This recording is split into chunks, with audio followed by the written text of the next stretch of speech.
নমস্কাৰ বন্ধুসকল আপোনালোকে ভাবিছে নেকি যে ক্ৰিকেট পথাৰতে কেৱল 4-6 চলে নাই আসল খেল এতিয়া আৰম্ভ হৈছে সোশ্যাল মিডিয়াত আইপিএলৰ জন্মদাতা এতিয়া ললিত মোদী খগত অগ্নিশৰ্মা কিন্তু কাৰ ওপৰত লক্ষ্ণৌ ছুপাৰ জায়ান্টছৰ মালিক সঞ্জিত গোৱেকাৰ ওপৰত ললিত মোদীয়ে পোনপটীয়াকৈ গোৱেকাক ক'লে এক ক্লাউন বুলি অৰ্থাৎ জকৰ বুলি কিন্তু কিয় এই 16 বছৰীয়া পুৰণি কথাক লৈ এক বিতৰ্ক আজি এই ভিডিঅ'টোত আমি কম কেনেকৈ আৰচিবি আৰু ৰাজস্থান ৰয়েলছৰ অভিলেখকাৰী বিক্ৰীয়ে এই মহাযুঁজৰ আৰম্ভ কৰিলে আটাইতকৈ ডাঙৰ খবৰটো জানি লওক আপোনালোকে যোৱা এক সপ্তাহত আইপিএলৰ ইতিহাস একেবাৰে সলনি হৈ গ'ল ৰাজস্থান ৰয়েলছক বিক্ৰী কৰা হ'ল 15,000 কোটি টকা অৰ্থাৎ 1.63 বিলিয়ন ডলাৰত আৰু আমাৰ সকলোৰে মৰমৰ আৰচিবি এইবাৰ আটাইতকৈ দামী ফ্ৰেঞ্চাইজ বিক্ৰী হ'ল 16,600 কোটিতকৈ অধিক মূল্যত ইয়াক কিনিলে আদিত্য বিৰলা গ্ৰুপ আৰু ব্লেকষ্টোনৰ দৰে কোম্পানীয়ে যিকেইটা দল 2008 চনত মাথো কেইখনমান কোটি টকাত কিনা হৈছিল আজি তাৰ মূল্য আকাশত এই বিৰাট সফলতা দেখি সঞ্জয় গোৱেকাই এটা পোষ্ট দিলে তেওঁ ক'লে যে আইপিএলৰ এই গ্ৰাফ ওপৰলৈ যোৱাৰ মূল কাৰণ হ'ল বৰ্তমানৰ গাঁথনি আৰু জয় চাৱাৰ ভিজন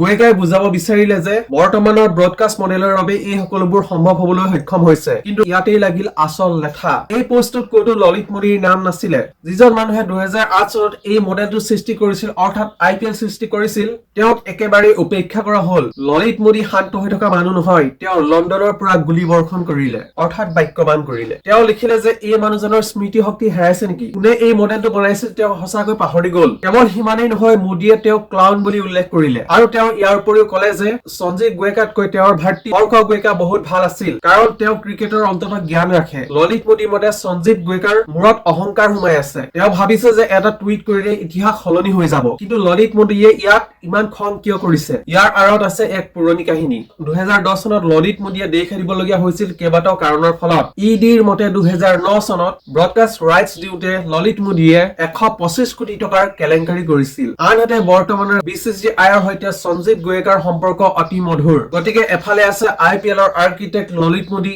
আনফালে আছে বৰ্তমানৰ পাৱাৰফুল মালিকসকল এতিয়া প্ৰশ্ন হয় আইপিএলৰ এই ধুমুহাত আচলতে সফল কোন ললিত মোদীৰ আইডিয়া নে জয় চাহৰ মেনেজমেন্ট আপোনালোকে কিভাবে ললিত মোদীয়ে গোৱেকাক ক্লাউন বুলি কৈ ঠিক কৰিলে নে তেওঁ ভুল কৰিলে আপোনালোকে কমেন্টত জনাবলৈ নাপাহৰিব যদি ভিডিঅটো ভাল লাগিছে তেনেহলে লাইক কমেন্ট আৰু শেয়াৰ কৰিবলৈ নাপাহৰিব আৰু যদি নতুন ভিডিঅ' পাই থাকিবলৈ হয় তেনেহলে আমাৰ চেনেলটো প্লিজ আপোনালোকে সাবস্ক্ৰাইব কৰি দিয়ক